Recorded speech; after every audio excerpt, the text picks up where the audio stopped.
Hello again, everyone. I want to give you guys a little special video here in such a way that's kind of called an update, but it's not like so much like update stuff, but there's some of that in there and some other just fun stuff to talk about to kind of fill the time around here and all that type of stuff. And hope you're all doing as well as possible out there and keeping yourselves safe and all these other things and stuff like that. So hopefully if you're watching this, you're in a good enough spirit. If not, hopefully this will get you a little better by the end of it. But I want to give you guys a little bit of actual update stuff here on the channel because I am working on some reviews and stuff like that to get going here soon to promote the In Search of Tomorrow documentary that we're kickstarting right now. It's got a wave of support as it is already, but the more the merrier. The more funds they can raise, the better chance they have of snagging some bigger names to interview for the entire documentary as things move forward. So the more support there is, the more they can work with, the more they can enhance the entire experience and get much more in-depth information about the productions of these films that they're talking about in the legacy of 1980s science fiction films. So I have a lot of stuff here that I'm going to be covering on about that and the updates and things I want to get to, but definitely the reviews I'm working on right now. I was, last couple of days, I had been working on building up to a review for Outland, the Sean Connery film from '81, and sat down and watched the film, did a whole bunch of research, looked up a whole bunch of things, and sat down, watched with the commentary from Peter Hyams, the director, and last night, I just wasn't on.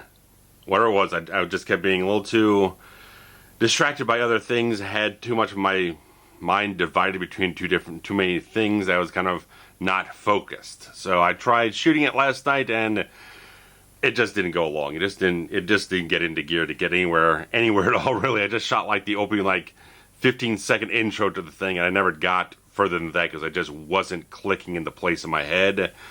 So I'm doing this video to kind of fill in the gap until I get back into doing that and move forward with the production of that video. So a little bit of something there. And I did finally sit down and watch The Hidden from Jack Shoulder with Kyle MacLachlan, Michael Nouri, and stuff like that. And I sat down and watched it. I had a very good experience watching it, and I was able to order my copy of the film because, as I did the last video, the stuff I'm ordering is from bullmoose.com, and they did have, even though it's a manufacturer-on-demand title, it's mainly the type of thing with the Blu-rays that most of these companies do these things with. They'll do like a limited first pressing of the whole thing. Then, if there's more demand, they'll do another pressing of it. So they actually had copies on hand at the locations they had available there and everything. So they shipped my entire order. It should be here sometime this weekend, and with a couple other things because I'm going to be doing the Star Trek VI review sometime soon. I just watched the film again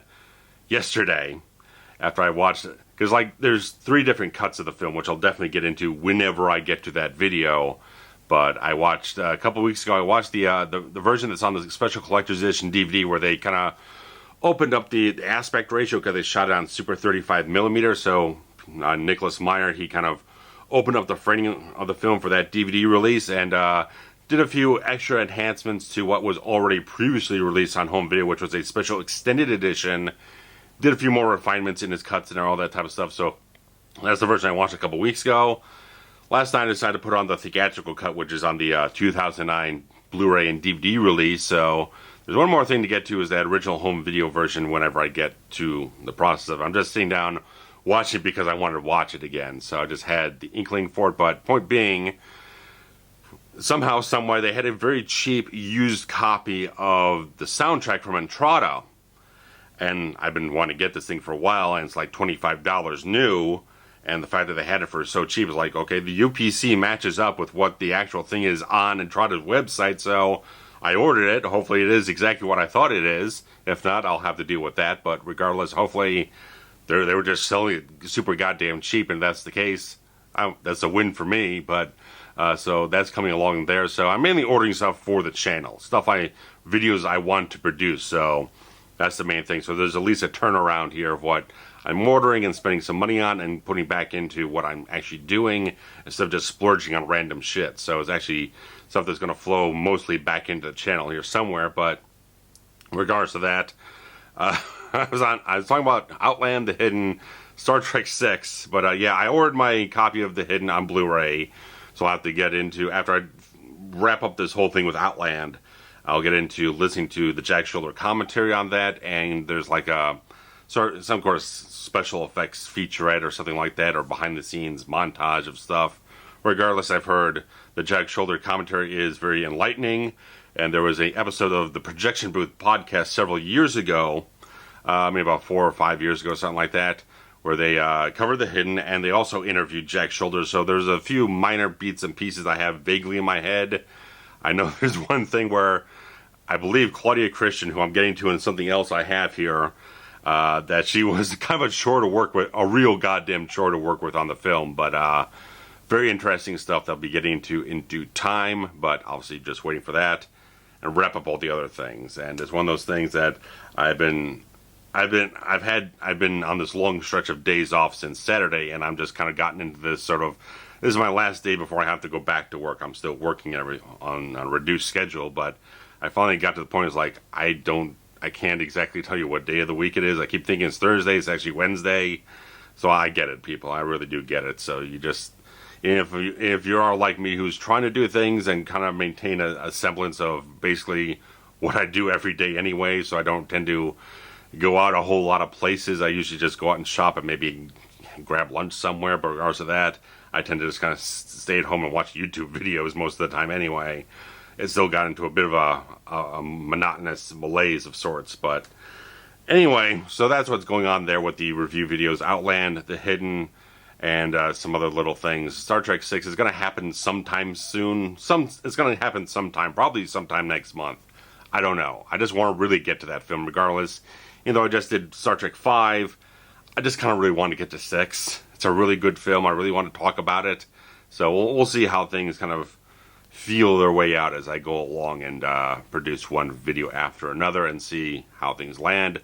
I might do something in there between these two 80s sci-fi films, break it up with something else, and then go to Star Trek after that just to give a little bit of a break in genre styles. So in regards to that, that's basically what I have in mind for the near future. And I want to get into some stuff that I didn't pick up recently, maybe a month and a half ago. I picked this stuff up and kind of excised when I did the last update video, because I wanted to keep it kind of short and sweet for the fact of having those videos from Trent and Steve at the end of it. So a little bit of something here, not too much, but I'll get into I'll get into this one. This is the shit pile of stuff, because I know the Aliens vs. Predator films are not well received. The main thing is no one likes both films. Everyone either likes the first one, hates the second one, or hates the first one and loves the second one. No one loves both films. They either like one and hate the other, or vice versa. And so it's one of these things where the original film, I absolutely hated in the theater. I just it was terrible. I had a terrible reaction to it. It was no good for me. But whatever the case was, maybe back in, I don't know, what it was, February or something like that, I was kind of like, maybe I can give this another shot or something like that. Because I had the DVD of Requiem, the second film already, and I'd just been wanting to get the HD upgrade. I technically already had HD because of the digital copy I had from way back when, but I really wanted to just get the Blu-ray just on principle when I just wanted to get rid of the fucking DVD, basically, and upgrade that. So it's basically the exact same version from the DVD, it's just in HD. But the thing with the first film is that it's such a weird way they kind of release all this stuff, because they had the regular standard release, which is the theatrical cut. Then they put out another DVD set, which is the unrated version here, which I have, which has an extra bonus disc and obviously additional footage in the film, stuff like that, and commentary track, all that crap and everything like that. But I don't think they only put the theatrical cut out on Blu-ray. They never put the unrated version. They might have announced it at one point. They never went ahead and did it. So when I was kind of like batting around, okay, which one do I want? I really prefer HD, but I'd rather watch the unrated version than the theatrical cut. And plus get all this bonus material. If there's any chance in the living hell I ever do anything with this movie, I'll at least have the bonus material on there. And I do have both cuts of the film on this disc, so I just went ahead and got this off of, God knows where. I don't know where I bought this thing. I think I got it at FYE in the mall. It's kind of beaten up, stuff like that. But regardless of that, I haven't really sat down and fully watched it. I watched the first maybe act of the film, didn't get too far into it. But yeah, I don't know. I had this wild idea. I don't know if whenever the fuck this might happen. I keep wanting to do commentaries on the Alien films. That would definitely be a thing Steve and I would probably definitely do. That feels like a Steve thing to deal with those films, because it's one of those things, like, it starts out, the franchise starts out really good and starts kind of eventually falling off the deep end, especially gets really silly when you get to these two films. But I felt like it'd be kind of cool, okay, Steve and I can do the Alien films. Then, like, Trent and I could do the Predator films. Then we come together and do all the three of us on these silly fucking movies over here. It was just an idea I had batting around. It's like, that's a long way off if it ever happens. Because we got so much stuff we want to get to when circumstances allow us to get back to recording stuff face-to-face, stuff like that. So, regardless of that, that's something that's far off, but I have these ideas far off in the brain of everything. But, like I said, I know. Either someone likes this one and doesn't like this one, or someone really doesn't like this one, or they kind of like this one. Reason why I had Requiem was, like, I didn't see it in the theater. I watched it on a rental on DVD back when it came out. It's like, at least on an action gore wise, it was more up to the expectations of what I wanted. Because the first film, theatrically, basically had none of that shit. There was, like, next to no gore. It was really kind of, I just didn't like it. I just thought it was really, really kind of stupid. You know, the second film, I was like, I can't defend either one of these films. I can't do any defense of them. That's the thing. There's no defense I can mount for this, so I don't have one. Just the fact that I just liked the action, the gore level of the second film. I thought the Predator in Requiem was a much more faithful version of that species and whatnot that we've had in the first AVP. It was much more back to the Kevin Peter Hall style thing, so I liked it more for that and stuff, like all these little things. General story basically doesn't fucking matter in these films, so it's like it just gave me what I wanted in terms of a visceral experience, so that's why I had more of a liking for that than the other one. But I know everything's back and forth and all over the place, and just, like, it doesn't matter.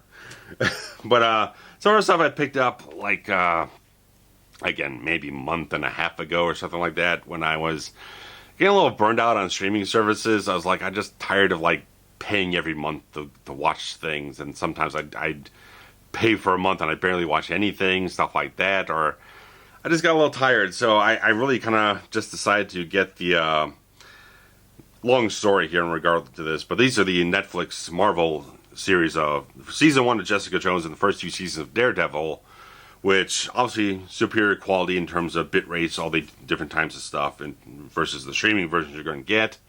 So there's a little bit of a boost there, and overall there's no compression. These are all lossless audio tracks, stuff like that. Well, there's no bonus features whatsoever. There's none at all. So I think I got these somewhere right in the latter half of February as well. So I just want to get these, even though I know the fact that these are the only seasons they put out of these, and they both have 3 seasons apiece. Because I guess after they put out Luke Cage season 1 on Blu-ray, and it didn't really go as well as the other ones did, probably because a lot of people say it wasn't a very good show. So it didn't sell well. So for whatever reason they decided we are not going to put these out in physical media anymore. And like the last season or 2 or something like that of Iron Fist and Luke Cage and Jones and Daredevil, they would put all these out like maybe a year after they debut on Netflix, and then kind of trickle them out to like Amazon Video and iTunes, stuff like that. You could actually purchase the seasons digitally maybe about a year after they premiered, so they could at least get a little bit of extra revenue for anyone who wanted to own the seasons and stuff like that. But I guess for like the last seasons of each of these shows, they did not do that. So when the deal with Disney was kind of breaking apart and all these different things, the fans kind of got shortchanged in that regard. So anyone who was already buying these and looking to maintain a collection got screwed out of it. And you'll notice on these things I have the UK certification notes on these things, because for whatever reason the US versions are like exorbitantly expensive. If you went on Amazon and saw like $50-$70 per season of these things, then you look at the UK versions, they're like 20 bucks a piece at most, something like that, in that range. $20-$25 at most, or something like that. So I got these off of Amazon at the time. I had gift cards to work with and all that type of stuff. So I grabbed these. I don't know. I at the time, that's the way I felt about things. I just wanted to have them and stuff like that.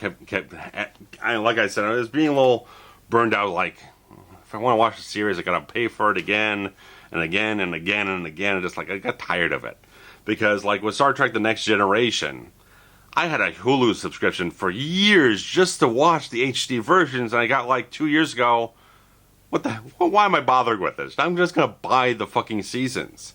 I've already expended so much money, month after month after month, just to keep the service, to keep watching them at my leisure. The amount of money I've already spent on this thing, I could have bought the series twice over or something like that, so I just bought the individual season sets with under $100. I got like one of the seasons for like for my birthday, so I didn't have to pay for one of them. So for about $100, I got all 7 seasons of Next Gen on Blu-ray, and that was within a couple of weeks. So it was like I didn't have to pay for it anymore. So it was just one of those things. Like, even though now my mom decided she wanted to have Netflix for herself, so she kind of paid for the entire family to have their own Netflix account, so we all have our own profiles on her account. So I have it now, and I'm not using it because I'm just not interested in looking up stuff on streaming lately. Just the few things I actually go looking for aren't available on like the subscription services that I'm on. So stuff like that. Regardless of that, that's just the way I've been feeling. At least I was back in February. I just got a little burned out just paying this stuff and going in these cycles of like, do I want Amazon Prime? It's like, one month something's on Amazon Prime when you're paying for Netflix. Like, I don't want to have to pay for 2 services right now. It's like I was looking up something that some show or something like that, or some film. It's like, oh, it's up on Hulu and Amazon, but I don't have Hulu or Amazon right now. I've got other stuff going right now. It's like, I'm just tired of it. I'm just tired of playing this kind of shell game every month, deciding which service to grab because they got this thing here and that thing there. I'm sure a lot of people are expending a lot of costs on streaming services right now, but at the time, I was just a little fucking exhausted about the whole thing. I just been playing the shell game for several months there, and I just gotta stop. Anyway, but something a little special here I want to do, because we're doing the whole In Search of Tomorrow stuff and kind of dealing with sci-fi stuff on the channel here for a little while. I wanted to kind of, at least on these update videos, maybe spotlight TV series or two, something like that. That's science fiction. Might not be explicitly something from the 80s, but it has something at least tie into something else I'm working on, or tie back to an 80s franchise of some sort. And I have 2 series here right now. One of them is, because it ties in with the original film from '84, the Terminator Sarah Connor Chronicles. And I have these on DVD only, but the fact of the matter is, people have gotten so exhausted from the entire film franchise, everything they've been stumbling over and doing all these stupid things and just not getting a handle on, and people getting a little worn out from it, obviously from the lackluster performance of Dark Fate and the kind of lukewarm reviews. A lot of people are just not excited about that franchise anymore, and probably for good reason. They've kind of battered it around, kind of screwed up their own continuity so much, and kind of just like just kind of turned it into a bit of a joke. But if you've never watched this television series, which obviously aired on Friday nights on Fox, and so eventually it got canceled ahead of its time, so the entire series ends on a cliffhanger that's going to make you mad. But if you want more Terminator, something that feels like it came from the same ilk as James Cameron stuff, with a little bit of different flavor in certain ways, a little bit more character-centric, it's more driven by ideals and ideology and thematic material instead of just CGI explosion sequences and catchphrases, Sarah Connor Chronicles is the thing to check out. I'm sure it's somewhere up on streaming services in different places. I think it's been on Netflix before. It's probably there now. Go up and check it. But regardless, I think the series is really damn good. I haven't watched it since I was watching it when I was producing the reviews for the Terminator franchise back in 2015. I pretty much did watch about 2/3 of the 2 seasons here, 2/3 of the entire series, and I did shoot a segment on it, but after I kind of originally shot the entire video as one full retrospective video, but I realized this thing is way too goddamn long, so I decided to chop them up into separate videos, and had to do a lot of other things to make that happen, new intros, new outros, and re-edit things, and get things going, and stuff like that. But I did shoot a segment on this, but I felt like it wasn't as complete as it could be for its own standalone video, so I just trashed the video footage and moved on. But still, the things I remember from is like, Season 1 is a little bit kind of front-loaded with the action. It's got all the big set pieces, all the exciting, entertaining, big stuff going on. The rest is, the latter half of the season kind of slows down. It's a little bit more low-key in a certain way, but Season 2 is much more even and much more balanced in that type of way. So they've got commentary tracks on this whole thing. They've got featurettes, wonderful type of things. I thought the series was really well produced. Lena Headey was a really good Sarah Connor. She did a really wonderful job of it. And all these wonderful people. Thomas Dekker as John Connor, he did a wonderful job as well. It was very well cast, very well written, and had some, for the time, for TV budget at the time, it had good effects. And it held up fairly well. And did some really good stuff. Just like, I thought everything came together really well. And when the series got canceled, I was pissed off, because it was really good. It was building very well. And why I don't watch anything on Fox Network. It was one of those things that was like, it was almost like one of the last few straws I had to just say, after a certain point, I just said, I'm not watching anything on Fox anymore, because they're just going to keep fucking up genre shows and just like not doing me any favors. So it's like, there's no sense of getting invested in stuff when you keep fucking me over. So, all that type of stuff. But Sarah Connor Chronicles, if you have not indulged in it, I definitely suggest, I really highly recommend checking it out if you're just tired of stuff like Genesis and Dark Fate. This is much more faithful. It goes directly from T2 into its own storyline. So there's no Terminator 3, there's no Salvation. This was produced right before Salvation came out. The second season was kind of going on parallel to it at the same time, but it's a different continuity. It goes directly from T2 into its own stuff. You don't have to worry about all any of those sequels. They maintain that type of thing. It feels like a very good type of extension from that. So definitely check it out if you've not. And since I was mentioning Claudia Christian in the hidden video, I figure like, okay, I've got a TV series that has Claudia Christian in it, and that happens to be the 90s series Babylon 5, where I have the entire goddamn series along with a TV movie collection up here I got these back in 2012. It was about $100 to get everything, but it was really goddamn worthwhile, because it's a phenomenal series that doesn't get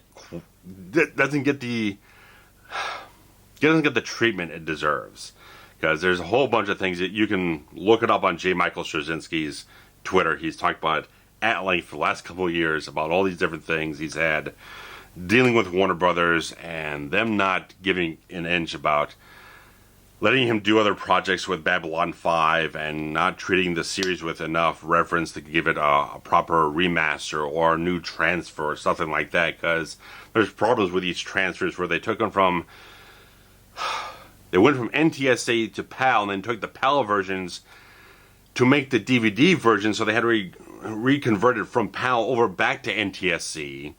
And the entire series was actually shot on Super 35mm for widescreen potential presentation later on.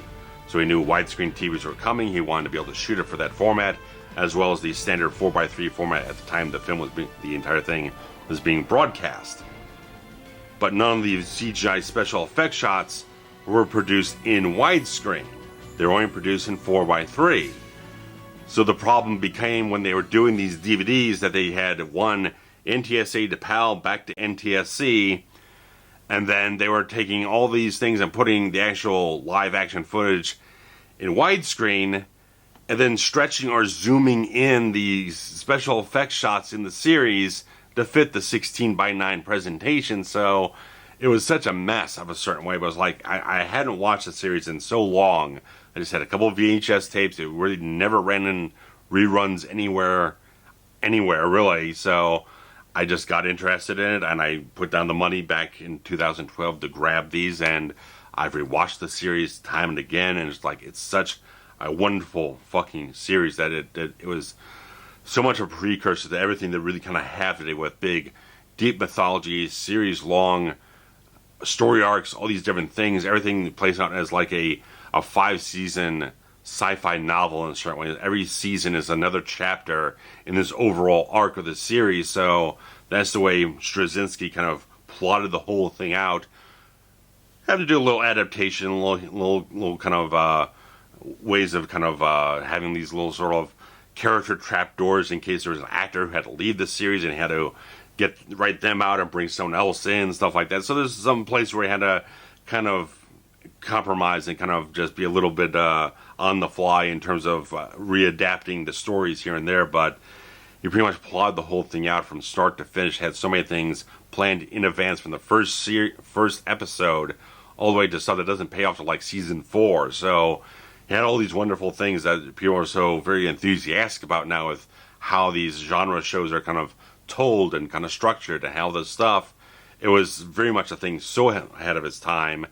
Even though season 1, I'll definitely say, is very clunky in a certain way. It does take a lot of time for it to find its footing. A lot of series, especially back then, I think had very rough first seasons. Even today, sometimes some series will kind of have some growing pains at first to kind of find out where things land in terms of maybe the chemistry of the actors and all these different things, and really finding the nuances of the characters and the writing, stuff like that. But it eventually found its footing, and once it really did, it just really took off so extremely well. Had so many fantastic actors involved with this. Guys like Bruce Boxleitner, Claudia Christian, Andreas Katsoulis, Peter Jurasik, all these people. And they've had a lot of people over the years who've been involved with the series who have passed, very sadly and whatnot, but their legacy of this series has maintained very strongly through the cult following of Babylon 5 over the years, and it's a goddamn good series. It was on Amazon Prime for a while. Sadly, that kind of expired, so it's not really up on any subscription services. But any which way you can kind of find a place to watch these. You can purchase them on like Vudu and stuff like that here and there, iTunes. But if you have any place to really kind of grab and watch the series, because it is very continuity heavy. So even though, like I said, season 1 has some rough spots here and there, there's a lot of stuff that is necessary to watch to get into it, to understand where things are going, and get context as you go along. You couldn't just jump into episode 20 of season 1 and understand everything.